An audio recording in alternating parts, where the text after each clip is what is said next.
believe in life after death. I've been there. This time on Unexplained Mysteries, Dead and Back Again. 13 million Americans have had some type of near-death experience. A soldier is shot and believes he's dead.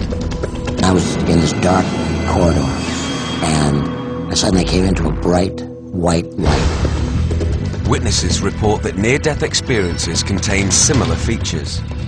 There's a sense of being separated from the physical body. I do remember being up in the corner suddenly of this room. And many people are overwhelmed with a feeling of peace. They seem to go through this tunnel into an incredibly brilliant and warm and loving and accepting light. The light is all around you. It is you. A light which some interpret as a higher power. I was back with my Creator, with God. A teenage boy is in a paralyzing accident.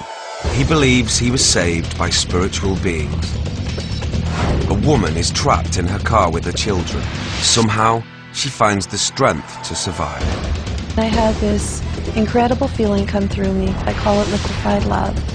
Survivors of near-death experiences report a greater understanding of their lives. I had a panoramic review of my life, every experience I'd ever had. I was told that I had not completed my time on Earth. The incredible account of a Canadian man who believes his life is linked to a Holocaust victim. I then realized that I died from suffocation because of the bodies on top of me. World-famous psychic James Van Praagh helps a man plagued by the death of his mother. The biggest thing I would hope for is just a chance to say goodbye. Other than that, I loved her very much. Van Praagh reveals unexpected details when he talks to her. And she's telling me that she planned this whole thing. And she wants me to tell you that, okay? She planned this. And he gives them what he believes to be an important message from beyond. She loves you both, and she wants to thank you for helping her boy. And we'll wrap up all these amazing stories with our UNEX report. This is Unexplained Mysteries. Dead and Back Again. Is death the final step in your life? Some people say no. They have met angelic beings and reviewed their lives all after they were legally dead, but they seemingly came back to tell about it. A GI was seriously wounded in battle. It happened when I was 19 years old, serving in Vietnam as a combat infantry soldier. Vandenbush was hit in the right eye and vocal cords. He thought his life had come to an end. And I laid down, and the next thing I know, the war was gone. There was no more shooting, no more noise. And I was in this dark corridor, and I suddenly came into a bright, white light. But he believes he wasn't destined to remain in the light. It was like, you have to go back because you have a higher purpose. So I turned, I was back in the dark corridor, and suddenly back, lying on the ground in the war zone. We're all going to die, it's inevitable. But that doesn't frighten me. I have no fear of death. I know that death is peaceful. Experts note similar qualities in their near-death research. A core near-death experience has several distinct features. There's a sense of being separated from the physical body, being able to look at it like a spectator would, from an elevated position above it. A real estate broker went into shock and his heart stopped. I do remember being up in the corner suddenly of this room where the doctors were. I've really worked at trying to describe it. And remember, it's not your body that's going, but it is you that's going. They seem to go through this tunnel, and they come out on the other side into an incredibly brilliant and warm and loving and accepting light. An artist was almost killed in a car accident. He too claims to have seen a light. The light is all around you. It is you. It's like totally encompassing with your being. If I ever get fearful in this conscious life, I can think back to that time and think, well, it was a beautiful experience. So what's there to be afraid of? Experts claim that one does not have to be near death to have this sensation. You could be in a deep spiritual crisis. You could have a spontaneous out-of-body experience. You could have this kind of experience as a result of meditative practice. You don't necessarily have to be physically close to death. but some experts counter that these experiences are difficult to categorize. But one of the problems with some of the explanations is they always try to explain it in terms of their specialties. Zaleski has studied concepts of death throughout the ages. I think they do reflect cultural expectations, cultural aspirations that go very, very deep and go much deeper than some of the influences that we might be exposed to in a Sunday school classroom. A high percentage of Americans believe they or someone they know have had a near-death experience. 13 million Americans have had some type of near-death experience. I'm just one of them. I believe that it's important to get the message out about the near-death experience because there's just too many people afraid of death. Near-death experiences share a similar sensation of being out of body. You're helpless. You feel helpless. For the first time in your life, you're totally helpless. Then I felt a tremendous sinking sensation, and then I came out of my chest and rose up to the ceiling, and I could look down and see my body lying there on the bed. And rapidly, I'm pulled out of my body and right into a dark, totally dark tunnel with a sensation of speed, rapid speed. I saw a pinpoint of light in this blackness, and I was attracted to it. So I turned and I began to travel very rapidly towards that bright light. I was part of the light, and the light was part of me. It was not painful. It was absolutely wonderful. Witnesses say it's a profound learning experience. And I was able to ask thousands of questions, millions of questions, and have every one of my questions answered. Then to my right came a being of light. And this being was there to witness or be with me. I had a panoramic review of my life. I felt every emotion, everything I'd ever done, every word I'd ever said, and every experience I'd ever had with anyone that I'd ever come in contact with. When I re-entered my body, it was like I'd been in a car crash. I crashed back in. It was a jolt that I felt right down to the fiber of my spine. There is absolutely no way to fully describe the beauty that is there. They said a good analogy would be that heaven is like the print and earth would be much like the negative. Many doctors and scientists insist that near-death experiences are caused when the brain doesn't get oxygen. There's nothing magical about a near-death experience. The basic themes of the near-death experience are remarkably similar across cultures, the reason being that the 5 billion brains that make up this planet are remarkably similar in their structure. Dr. Persinger feels an NDE could be replicated artificially by subjecting the brain to low-level magnetic fields. If you stimulate the brain with a different kind of pattern, you make the person feel pleasurable, leaving their body. In fact, the most common experiences in the chamber are feeling detached, feeling floating, feeling as if there's a sense of a presence. For those who claim near-death experiences, scientific rationale comes up short. The fact that we now understand the part of the brain that mediates the experience does not demean the experience and does not make it less useful or less important. There are things that happen in a near-death experience that have yet to be explained by the brain. Even though you might get a doctor to explain to me my body, they cannot explain to me my spirit. Later, on Unexplained Mysteries, a paralyzed teen gives up hope, then has an enlightening experience. It was very dark and lonely, and that was just replaced by a brilliant light. A family car tumbles into an icy river. The father dies, but his wife is sure his spirit helped them survive. He knew that the only way that his family was going to make it was if he could be there and help us. A farmer is convinced that a Holocaust victim is reincarnated in his soul. Without a doubt, it was not me. It was another man. And some experts agree with him. We have many stories of people reincarnating from disasters. A well-known psychic helps a troubled young man by appearing to talk to his dead mother. And your mom is here, and she's giving you both a kiss. The emotional reunion brings up difficult memories. And it's like she stands on that road and she looks around, and I don't know what it means. Plus, we'll wrap it all up in the UNEX report, here on Unexplained Mysteries.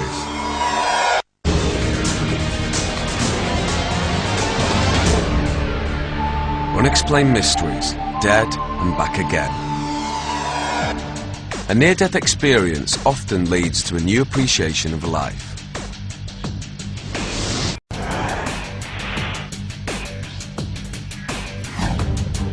Tragedy strikes a tight-knit family when one of the boys has a terrible accident while searching for the perfect Christmas tree.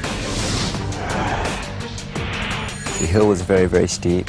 The tree was very, very tall. And it was starting to get dark. It was definitely like I was possessed to get the tree. I didn't see any danger. Will climbed the tree to cut off the top, then his life changed forever. I just was enjoying the beauty when I could feel my arms scrambling out, trying to find branches, but I didn't have any control. I remember hitting the ground, but it wasn't very intense, like you might think. It was just like jelly splatting on the floor, and I couldn't feel anything. Will had fallen 50 feet. Doctors were extremely concerned about his condition. When Will arrived in the emergency room, he was totally paralyzed, although he was breathing on his own. The X-ray revealed a fracture, dislocation of the cervical vertebrae C4 on C5. I remember the doctor examining me and saying he had a needle or he had something sharp. And he was saying, "Do you feel this? No. Do you feel this? No. Do you feel this? No." Will was flown to a hospital in Montana, but his condition quickly got worse as he slipped in and out of consciousness. When someone is totally out, the chances of recovering are as near zero as you can get. He just laid there and kind of like he was in a trance, and I said, "What's happening, Will?" And he says, "I'm just practicing being a vegetable." To me, it's the most single devastating injury that people get because they're locked inside a body. They can't do anything. It comes as a sudden thing in almost every instance. If I could have, I would have taken my life. But I couldn't. I couldn't move. So I did the only thing I could do. I asked my mother. He says, "If you really loved me, you'd get me out of my misery, and you'd take this pillow and put it over my face." And she just looked back at me with loving eyes and couldn't respond. Will gave up hope. He didn't want to do his physical therapy. Then another accident happened. They got me on the tilt table and tilted me up way too fast. And I do remember I could see the floor for the first time in my new life. And I could feel the blood just running out of my head. And the room started to get a little bit dark and splotchy. And he just passed out, and the nurse couldn't get a blood pressure, we couldn't get a heartbeat. I want to die. And all those prayers that I'd said every night were answered. It was very dark and lonely.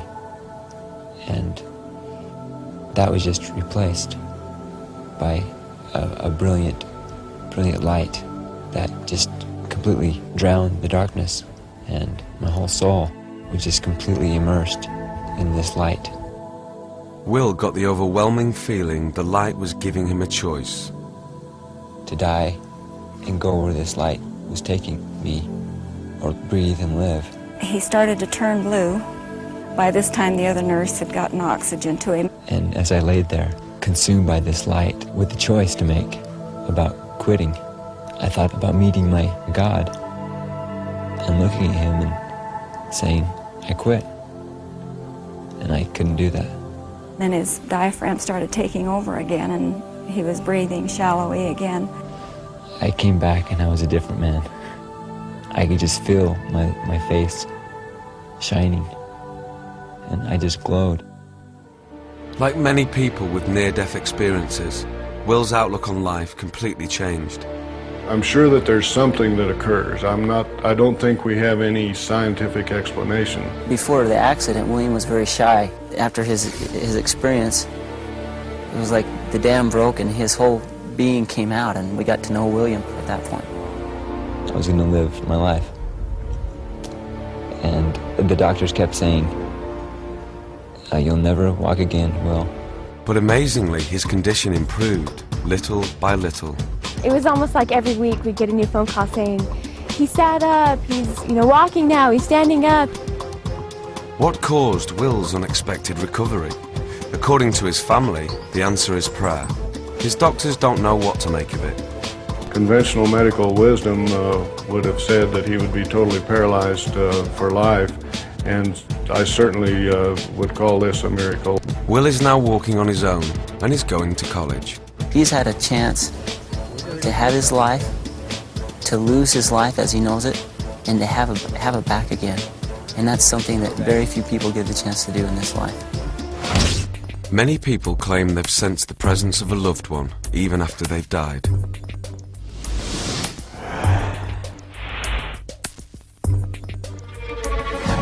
The mountains of eastern Washington state. A family is on its way back from a ski trip. Within 5 minutes of leaving the ski area, we hit some black ice. We hit one railing and then skidded out of the shore, then hit another, and then after a few times we went over the railing. While we were airborne, it seemed like it took forever. I had enough time to be really, really afraid. Their car flew over a guardrail and down 80 feet into the freezing waters of the Skykomish River. I realized that the car was filling up with water very, very fast. She was trapped, her legs and feet jammed into the engine compartment. I finally was able to pull my feet out, and I laid down on the seat, and I put my feet up to the window and kicked. I kicked and kicked and kicked. I don't know how many times, but I know I had to kick a lot.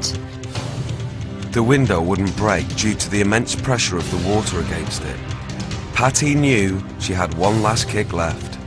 As I put my feet to the window, it seemed like I knew what to do, and I had this incredible feeling come through me that the best thing I can describe is, I call it liquefied love.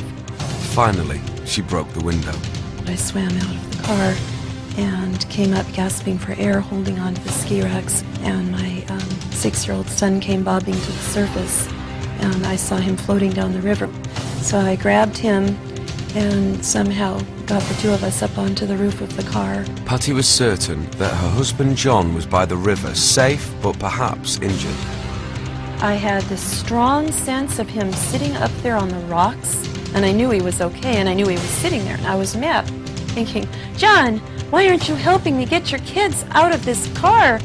Patty and her son still needed help. The lights from the car made an eerie glow in the water, and I could see Patty on top of the car. A man appeared out of nowhere and jumped in the water and swam out to the car, and he said, is anybody left in the car? And I was screaming, yes, my baby, because I knew my husband was okay. Johnson dove under and tried to rescue Patty's younger son, Chris. At first, he couldn't find Chris in the icy blackness, but finally he emerged with the boy's lifeless body. He rolled over his head out of the water, and water came out of his mouth. I knew he wasn't breathing at that point for sure. I could see my little 4-year-old was dead. Johnson performed CPR on Chris. Dennis said, he's okay, he's breathing now. He helped Patty and the boys climb up the steep slope. As the shock wore off, Patty started to sense severe pain. She had broken her back in 3 places and both ankles. Then, she became aware that John was not sitting by the river. It turned out that my husband actually was still in the car. And I was so confused later on when I found that out, because I was so sure that he was up on those rocks watching the whole thing. Paramedics got John out of the car and raced to the hospital, but there would be no reviving him. The medical examiner declared the cause of death drowning. The state trooper that investigated this accident said, it is a miracle that the 3 of you are alive. You shouldn't be alive. Months later, Patty saw photos of the crash site. She believes she now knows what happened during the accident. I could see right above the steering wheel there was a round fracture in the windshield, and the insurance adjuster said somebody's head hit that windshield. And I said, oh my God, now I know exactly when he died. His Spirit departed his body when I put my feet to the window to kick the window out. Patty's back was broken, her ankles were shattered, yet she managed to kick out the car window, then climb up a steep ravine. Where did she get the strength? Perhaps her husband died, and that some of the energy involved in his dying process aided Patty in kicking out the window. Patty thinks her husband's spirit stayed with the family for a while longer. At John's funeral, her son made a surprising remark. Chris pointed up to the flowers and he said, "Mom, look at those flowers. My daddy's in those flowers." And later, while Chris was playing his synthesizer, Patty heard a hauntingly beautiful melody. He said, "What song was that?" He said, "Oh, that's the music I heard in heaven." The water started filling up in the car, and I started flying through this tunnel. It was a rainbow-colored tunnel. At the end of it, there were 2 gates. Went through a gate on the right, and then I saw these flowers. Experts say Chris's account is similar to other children's. Children have extremely simple near-death experiences. They're usually fragments of a powerful experience that they're groping to understand. Dr. Morse believes the images that came to Patty and Chris support his concept of a parting vision. Chris is seeing his father's face in the flowers. It was clearly a spiritual event.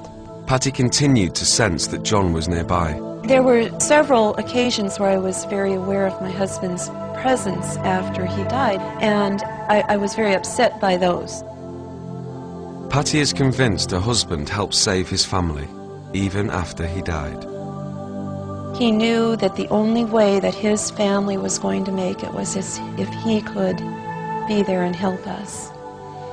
And I was badly injured. I couldn't have gotten those boys out of that car without the final gift. Next on Unexplained Mysteries, a farmer has vivid nightmares about a past life in the Holocaust. I couldn't connect who these people were. It was another man and his wife and 2 children. He subjects himself to regression hypnosis. I was nervous. What is this going to do if it reveals things to me? Experts claim to find proof in the details he recalls on the way to heaven. And then he says, "I'm not hungry anymore." And this, to me, again, is a very authentic detail. A man and his wife are amazed after meeting a famous psychic. He told us stuff that nobody else knew. I believe strongly that I just held a conversation with my mom. And we'll sum it all up for you in the UNEX report. Stay tuned for more Unexplained Mysteries.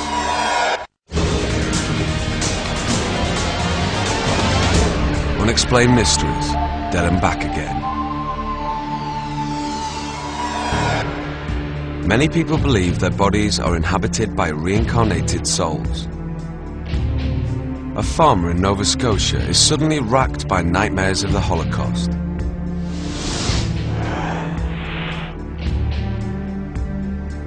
Without a doubt, it was not me. It was another man and his wife and 2 children, an older gentleman and a dog. I couldn't connect who these people were. We have many stories of people reincarnating from disasters. Many people are not aware that Hasidic Jews do believe in reincarnation. In his dreams, Whittier saw an old clock that would prove to be significant. It was black, tall, very quiet. No one would find us because it was so quiet. At the last part of the dream, I was told that this clock was now in Canada, and it could be found at a new antique shop that had opened on our Route 1, which is our main road. As he was on the phone telling me about this, I felt shivers go up my spine. Here was a man who had dreamed of a clock from Europe in another life and found that clock in an antique store by following directions in the dream. To find out the identity of the people in his dreams, Whittier sought out a hypnotist who specialized in regression therapy. I speak direct to your subconscious mind, and I'll say, I want you to move back to that event.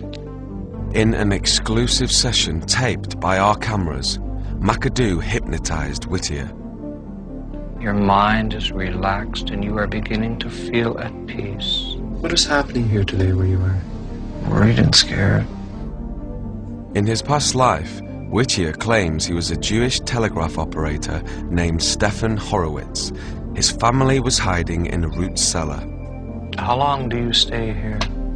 For more than 2 weeks. We went on to when he was captured by the Germans, and his family was taken by truck and then by train to the camps. Then we moved to the last day of his life. What I remember is being taken to a place outside of the camp and being taken and stood along a trench, and we had no idea what was in the trench until we actually were made to stand there. And when you looked down in the trench and saw the rest of the bodies, you knew what was going to happen. And then I remember being shot through the back and falling into the pit. It was an absolutely devastating feeling to know that you actually were being somebody else and you were being shot and you were actually dying. During the regression, Whittier seemed to tense as if he had actually been shot. I then realized that I actually didn't die from being shot, that I died from suffocation because of the bodies on top of me. Move out of the body and tell me what it feels like as you lift out of the body. Oh, there's so many people that are going up. Did you see this light? It's so bright. There's rays of blue light that are coming. And then he says, I'm not hungry anymore. And this, to me, again, is a very authentic detail, because the immediate realization as he enters the gates of heaven is that he's no longer hungry and he's no longer cold. And if he were making up the story, that would not likely be the first thing you would say upon being in the gates of heaven. Whittier says he saw a blue light, and that surprised him.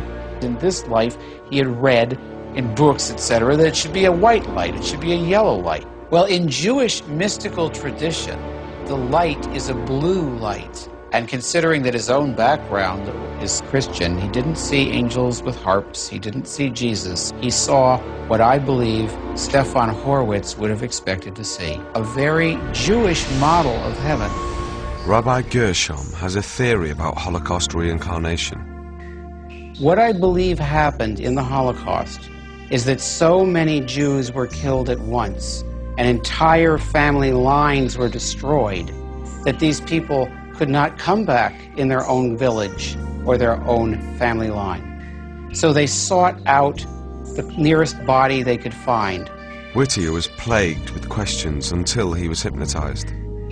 I now have a real sense of peace. And what about the clock that Whittier had such strong images about in his dreams? It's my belief that it was the will of God that he have this clock returned to him. Now, the clock itself was a very expensive antique that Bruce could not afford to buy.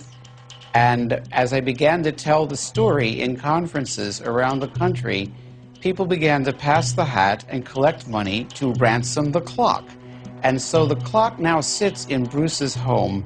It certainly has increased my belief in the spirit world. And without their help and the guides and those that are dealing with us on the other side, that there was no way that the clock would arrive. Rabbi Gershom believes that there is a powerful reason why Bruce Whittier and people like him experience reincarnation visions. Jewish culture has survived. The Nazis did not succeed in destroying that. And so those who still have pain from that other life can find much healing in finding out what it was that they gave their lives to preserve. Some people believe that psychics can communicate with spirits of the dead.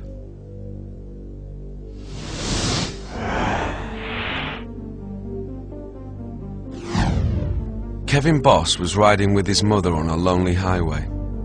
Suddenly, a plane came out of the sky attempting an emergency landing. His mother was decapitated by its wing. If she wouldn't have pushed me down, the wing would hit me first. She literally saved my life. Since that time, his life has been in turmoil, full of drug and alcohol abuse. I'm running from the pain. Kevin believes that if he could talk to his mother one more time, everything would be all right.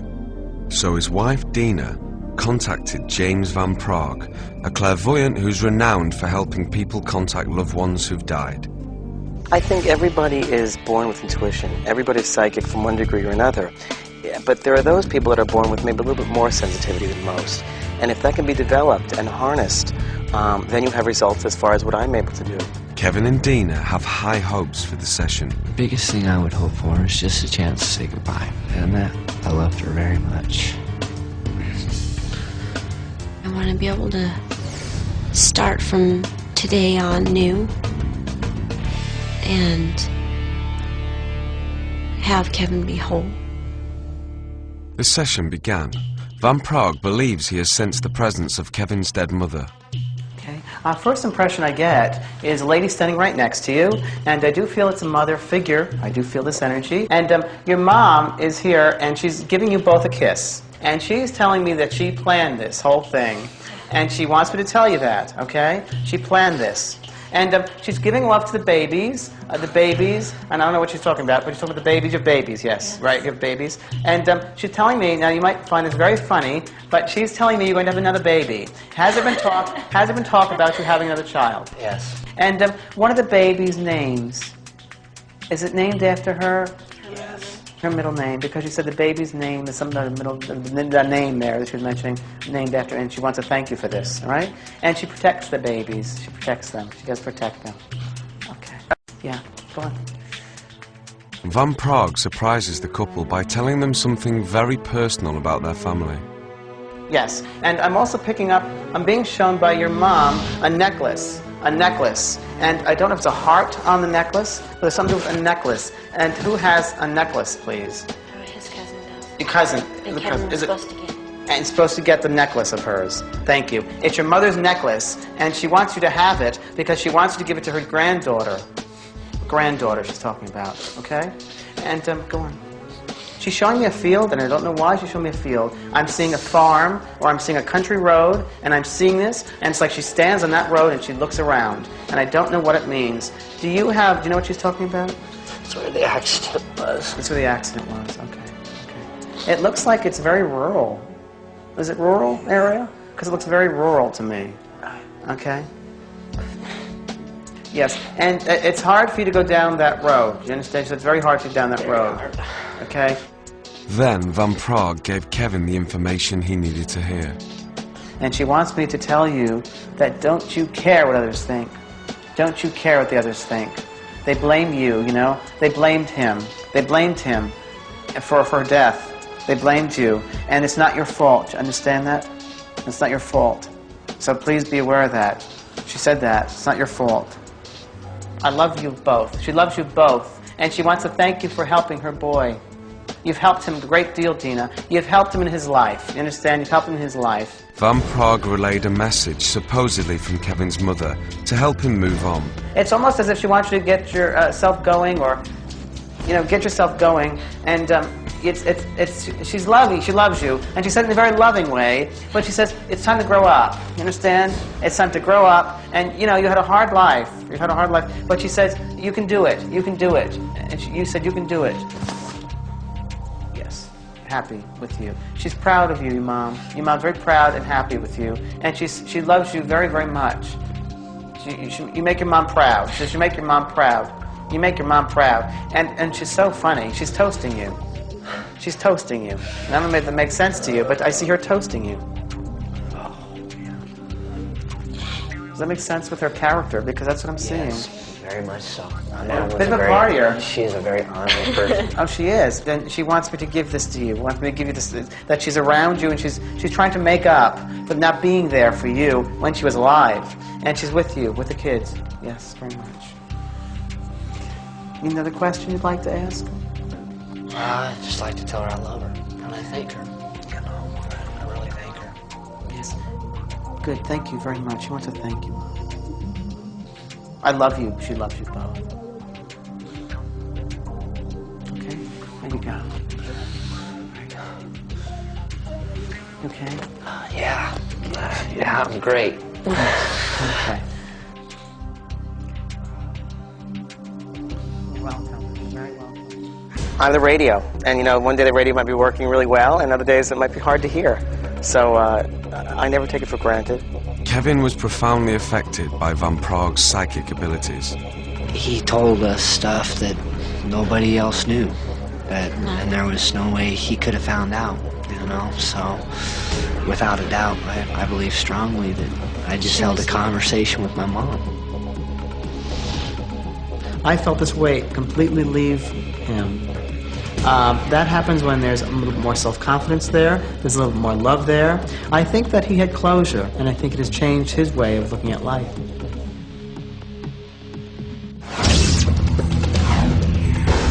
Coming up on Unexplained Mysteries, the UNEX report. What happens when the dead come back again? Is there life after death? Can a soul walk the earth after the body is gone? Do these spirits communicate with the living? We'll dig deeper for the answers next on the UNEX report.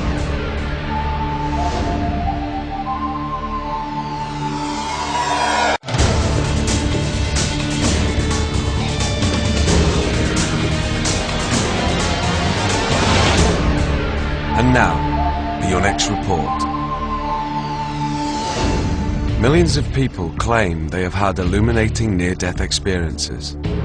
I was part of the light, and the light was part of me. It was absolutely wonderful. I had a panoramic review of my life, everything I'd ever done. And I was able to ask thousands of questions and have every one of my questions answered. A wounded soldier was certain he was going to die on a battlefield in Vietnam. And the next thing I know, the war was gone, and I suddenly came into a bright, white light. An artist lived through a car crash but no longer fears death. If that was as close as I ever get to death, it was really, really pleasurable. If we're not afraid to die, we're not afraid to live. A paralyzed boy regains his will to live after he stops breathing. I came back and I could just feel my face shining.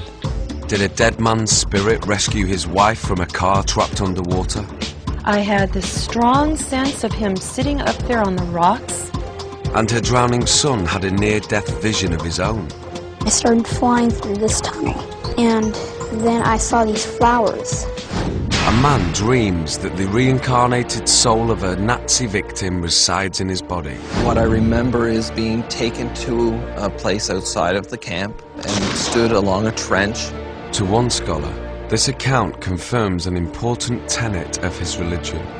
Many people are not aware that Hasidic Jews do believe in reincarnation. A famous psychic seemingly helps a young man get in touch with his dead mother. Our first impression I get is a lady standing right next to you, and I do feel it's a mother figure. He reveals possible events from the future. And she's telling me, now you might find this very funny, but she's telling me you're going to have another baby. And helps him to deal with his past. They blamed him for her death. They blamed you, and it's not your fault. Understand that? It's not your fault. Many doctors and scientists agree that near-death experiences are profound. I don't think we have any scientific explanation. But are they spiritual events? Researchers disagree. There's nothing magical about a near-death experience. I think they do reflect cultural expectations, cultural aspirations. The near-death experience. For many, it has changed their lives. Is it a glimpse into the beyond or a biochemical response? Whichever it is, there seems to be no doubt about its powerful effect. But the final answers to these questions must remain an unexplained mystery. Death is the last great mystery. It's not a free ride, but we're all going to take the trip.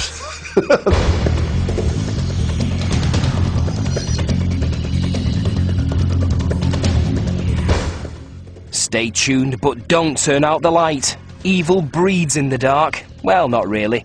After the break, as if going to prison wasn't bad enough, they've had to make it haunted as well. Alcatraz opens its ghoulish heart to the public in Paranormal America in Unexplained Mysteries next.